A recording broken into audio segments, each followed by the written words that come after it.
Kayo ang halimbawa ng isang bagong Pilipinas.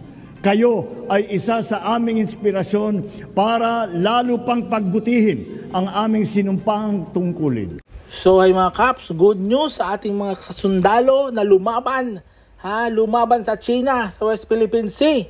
Congratulations at ang 18 mga sundalo ito ay pinarangalan ng ating mahal na Pangulo na si Bongbong Marcos.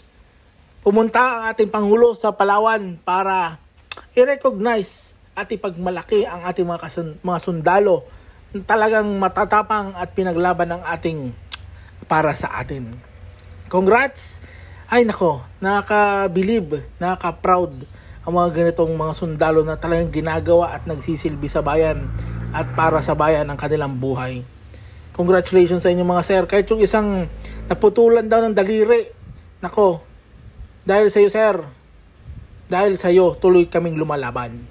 Despite these challenges, you have stood up and upheld the fundamental principles that binds all of us Filipinos, a mutual respect for life, for dignity, and for community. Kailanman ay hindi tayo magpapasupil at magpapaapi kahit na kanino man. Today, as your Commander-in-Chief, I have never been prouder of the brave women, men, and not just the Western Command, but the entire armed forces as I am today. Salamat po sa inyo sa pagdepensa sa ating West Philippine Sea, sa ating bayan. Kaya grabe ng ginagawa ng China, tayo ay dumidepensa pa rin. Eto nga, tingnan nyo, kahit yung flag natin mga Kaps, hindi sumusuko kahit grabe na ang pag-spray ng malakas na tubig. Hindi bumitaw ang ating flag. So ano pa, huwag tayong bibitaw, lumaban tayo. Kung kailangan lumaban tayo, huwag kayong matakot porque marami sila, panalo. Hindi pa nga nangyayari, panalo agad. Mga DDS lang nagsasabi niyan. Sabi nga ni PBBM, we are not in the business to instigate wars. Our great ambition is to provide peaceful and prosperous life for every Filipino. This is the drumbeat, this is the principle that we live by, that we march by. We refuse to play the rules that forced us to choose sides in a great power competition. No government that truly exists in the service of the people would invite danger or harm to lives and livelihood. To harm lives pala, sorry. And livelihood. So, sa akin itong pinapakita ng ating Pangulo, katapangan at pagsisilbi sa bayan. Hindi ito nagpo-promote ng gera. Dinidepensahan lang natin ang para sa atin. Yung mga DDS lang naman ang mga nag-iisip na gusto ng administrasyon na to ng gera. Sila lang naman nag-iisip ng gera. Ang ating Pangulo gusto ng peaceful, ng payapa. Kung gusto nito ng gera, di nagbarila na sila, di ba? Hindi. Todo depensa lang ang Pilipinas.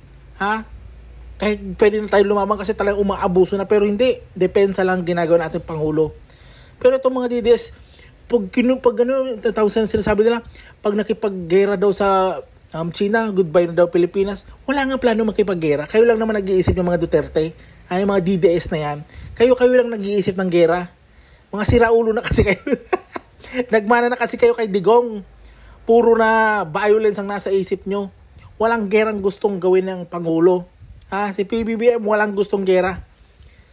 Yung mga basher, yung mga DDS lang ang mga nag-iisip ng ganyan. Kasi, once talaga makapasok ang ICC, goodbye ng Duterte nila. So, ang point nito guys, walang planong makipaggera ng administrasyon. Kasi alam naman natin na walang magandang maidudulot ng gera. Lahat dadaan sa usapan. Lahat nadadaan muna sa negosasyon. Last resort ang gera, pero alam ko naman hindi hahantong sa ganun ng lahat. Common sense na lang. Yung mga pagera-gera, yung mga fake news lang ng mga DDS. Comment down below naman sabi dito. Comment down below. Kaya sa mga sundalong lumalaban sa West Philippine Sea, maraming salamat sa inyong 80 kayong sundalo.